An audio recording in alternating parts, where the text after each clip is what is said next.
So I'm out here with the girls this morning. So I've decided that to make things a little bit easier and to keep our videos a little bit shorter, I'm going to be doing videos throughout the week of kind of everything that's happening and the highlights of our week, rather than doing specific topics. There might be some weeks where we do have some specific topics, but I think it'll be easier and it'll be more pleasing for our viewers to just do a video of our highlights and things that are happening throughout the week.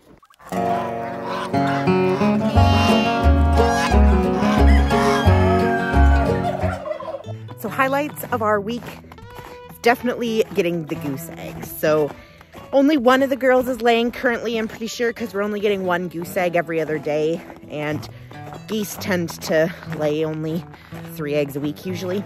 So I'm assuming that that means that we have one girl laying out of the 5. So I'm sure it won't be long. I'm gonna throw whatever eggs I've got 2 collected so far. I'm gonna throw in a couple more if I can, either today or the next day, and check our fertility rate, make sure he's doing his job. I've been noticing on the girls, they've got some bite marks on the back of their necks, which is usually a pretty good indicator that the geese are mating. So we'll keep an eye on them and keep collecting eggs and get that going. For now though, we have been getting a ton of turkey eggs. The 2 girls that are laying pretty much daily, which I didn't expect. When I had done the research, I assumed they were like a seasonal thing, just like the geese, where I just get a few eggs here and there, kind of like the geese. I was expecting each girl to lay just a few a week, and they're more of a daily. They're actually more consistent than a lot of our chicken breeds right now. So that's really, really good, because that means we're gonna have lots and lots of turkeys. We want to expand our flock, so we're hoping to keep back all of our girls that we raised this year and hopefully sell some of the hens that we hatched this year too, because we do have a critically endangered species, and it would be good to be able to sell some to other breeders as well so that we can continue this breed along. So we'll see what happens. Normally open the door before I feed and water them, but I was a little late this morning, so I'm gonna let them out, and yesterday they didn't have any free range time.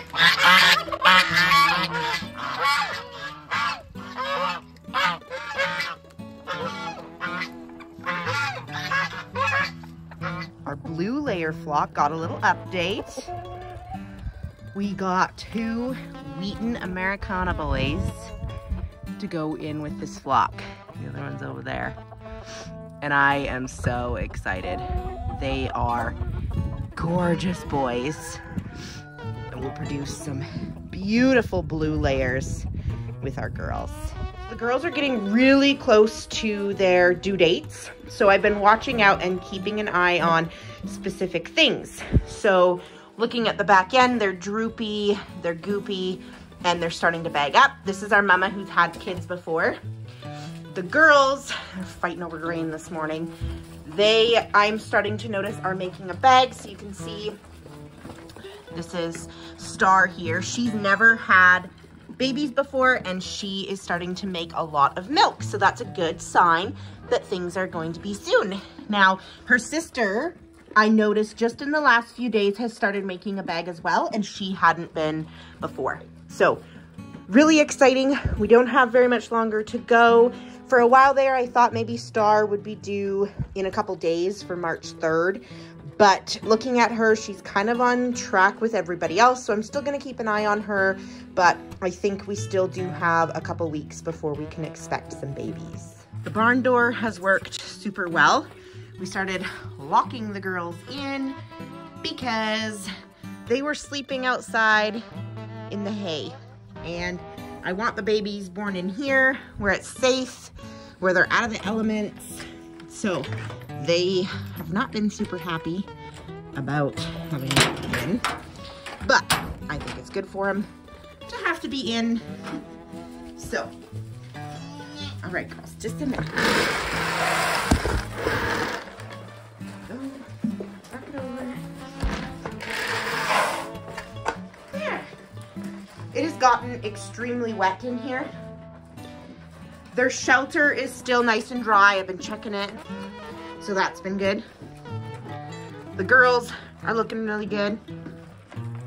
I've been checking the tail ligaments, which they don't really particularly enjoy, but that's supposed to be the best way to tell if your goats are getting close to delivery. Hers definitely feels different than the other two.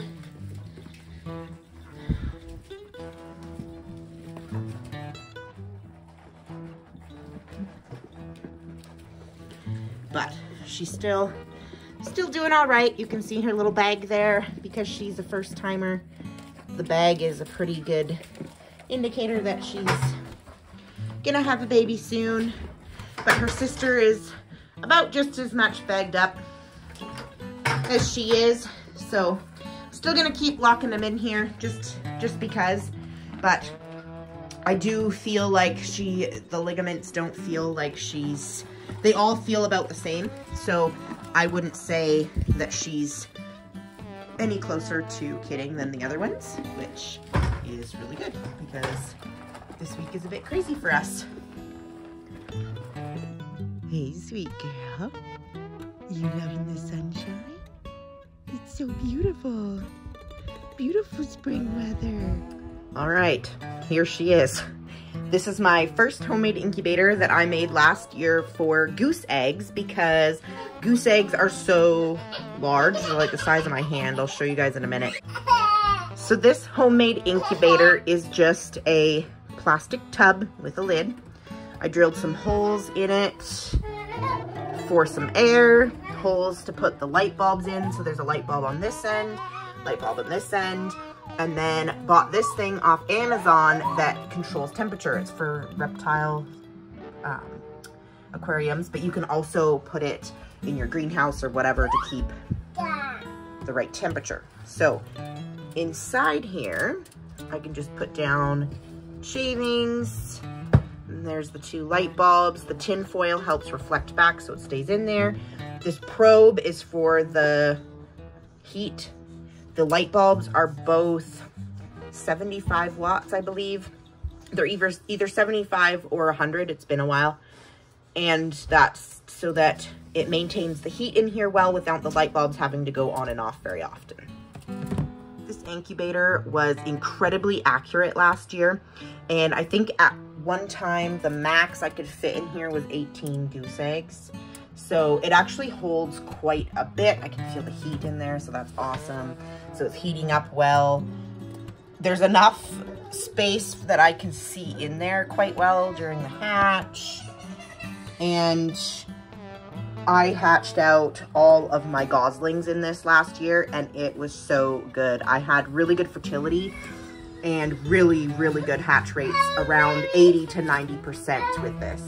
So these eggs here are all turkey, and this is just from the last 2 days. I have a whole dozen filled, but I wanted to show you guys against these goose eggs. So these are the goose eggs that we've got this past week, and then this beautiful Marin's egg. I love these heavy speckles, so this one will probably go in the incubators too today. But these goose eggs are quite large, and this is actually one of our girls' first eggs. So it's actually on the smaller side, and it's a little bit more elongated than what they will be when she starts laying a little bit more consistently. So this one is even a little bit better shaped than the first egg. So only one of our geese is laying so far. So we're hopeful with this warmer weather coming this week that more and more should start laying. Only 2 of our 3 turkey hens are laying too, so we're just gonna take advantage of all the turkey eggs we're getting and try to get as many poults as we can. So I'm back in the house and just give you guys a little bit update on what's been happening here. So we ended up with 42 chicks. Hi, Joe. We ended up with 42 chicks last week, which is actually a better hatch rate than I was having last year, but still not where I wanted it. So this little guy hatched over the weekend. So this little guy hatched over the weekend. Hello, children. Leave him in your lap. And he's becoming very desensitized to children because he's the only one left. So he hatched from the incubator that I had put the eggs from that broody hen. So he is all by himself. So I'm going to be water candling the other eggs that are remaining in the incubator just to see if there is any siblings. And then, yeah, we're going to have to find him a new place to live because it's pretty sad when they're all by themselves here. Leave him upright. There you go. Broody hens were done. I just put them in this old Incubator that I had borrowed from a neighbor as my backup. There is these 2 eggs left, and I'm pretty sure there's nothing, but I want a water candle just to make sure there's no movement. So you want the water to be about 37 degrees like it is for them in the incubator, so that's a little bit too hot. So we just gotta lower the temperature of the water.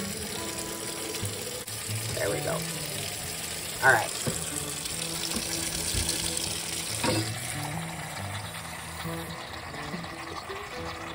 Got it. Place it down.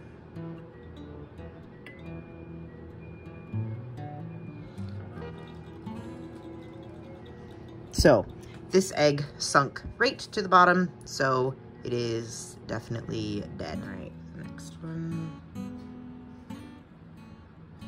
There, so that one's floating. So now we just wait until we see movement. So this egg is not alive either. If it was, it would be rocking or jiggling side to side, and it's just kind of floating around the edge of the cup and not actually wiggling or moving like there is something wiggling and moving inside the egg.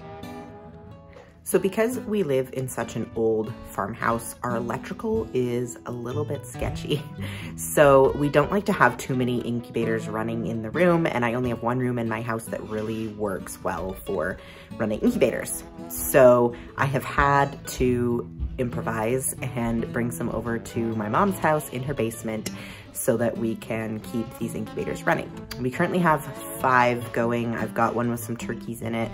I'm gonna put some new turkey's eggs in the homemade incubator I showed you guys at home. So I've got 3 Nutri-Right 360s and I've got 2 homemade incubators. So I showed you guys the one homemade incubator. I'm gonna show you the other one. So this is our second homemade incubator.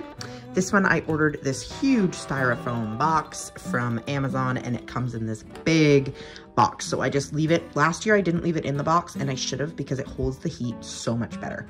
So then the box is here on top. So I've got holes to put the light bulbs in, and then a temperature gauge. This one is a little bit fancier than the one that I have at home.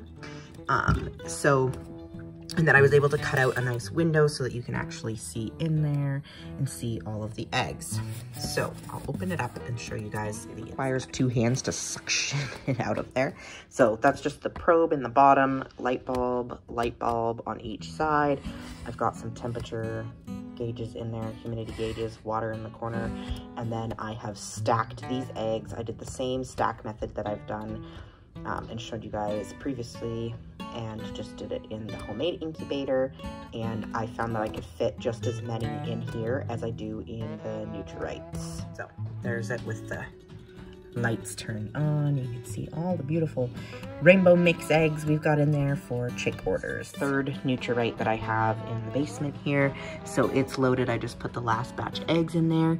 There is turkey eggs. I don't know if you can see in the center. There we go. Those are all turkey eggs there. There's one hanging out there, and then the rest is all rainbow mix. So turkey eggs are a 28-day cycle. So I had to put the turkey eggs in and then a week later add the chicken eggs so that they will all sort of hatch around the same time, so that we don't have turkeys hatching early and then everybody else. So doing it that way, it should work out. I did the stacking method again in there, as you can see. So the turkey eggs will hatch, and then a day later chickens, and then a day later more chickens, and it'll kind of go that way just like we did this last week. So I'm excited to see how that works. When we candled and checked the turkey eggs, they were all 100% fertile and developing really well before we added the chicken eggs. So I was confident that they will do okay. So I'm really excited to hatch out our very first turkeys. If you guys haven't already, be sure to subscribe to our channel. Subscribing to our channel, you'll be able to see new weekly updates. We should have some exciting things. We should have goats here in the next couple weeks and all those precious little babies. I'll be able to post more videos about goat milk and milking goats. If that's something you're into, make sure you subscribe to see that. We're also going to have chicks hatching continually throughout the season. So if that's something you're into and want to learn more about, make sure you comment below and let us know that you are enjoying our videos. And if there's anything, any topics that you would really like to see in the future, let us know. So here at home, I've got these 2 incubators running. I've got an incubator filled mostly with rainbow mixed chicks, but that inside layer of those dark marins we will be keeping to add a marin flock, hopefully for next year. Now this side, I also have quite a few marin's eggs, and none of the eggs in this incubator are mine. Maybe a couple that I tossed in. I think this one is ours from the Craylet pen for the green layers. So this is the incubator of eggs that I want to keep. These are the chicks that I want to keep here on the farm for next year, and then a few of them in here. So that's what we have going on right now. These are cuckoo marin eggs on top here, and then these are a black copper marin with heavy speckling. And I am super excited to add these to our breeding flocks. So this homemade incubator, I have been making sure I check the temperatures. So I've got some thermometers in there. It's actually reading way too hot right now. So I'm making sure that I perfect the temperature exactly where it needs to be before I put the turkey's eggs in here, because I want to make sure that we have healthy turkey poults. Our little Star, the goat, has been showing a lot more signs that she might be actually the March 3rd due date instead. And today is March 3rd. So we've been locking them in at night because they've been trying to sleep outside. It's currently 7-ish in the morning. I haven't even had breakfast, haven't even fed the kids breakfast yet. I'm coming out to check on her and just see how she's doing. She started bagging up a lot more and getting a lot more goopy and stretchy. So I'll go see. Still pregnant, but she looks just as uncomfortable as she did yesterday. So we'll keeping an eye on her. I was thinking maybe she was just gonna be on with everybody else and do the March 23rd date, but she spent pretty much her entire day yesterday just laying down. And every time I was out there, she was just laying down in the hay instead of eating the hay, and she wasn't even chewing her cud. So keep an eye on her and we'll see what happens. And that is really it for the week. It's been a little bit slow, just waiting for babies, waiting for these chicks, but lots of really fun things to look forward to.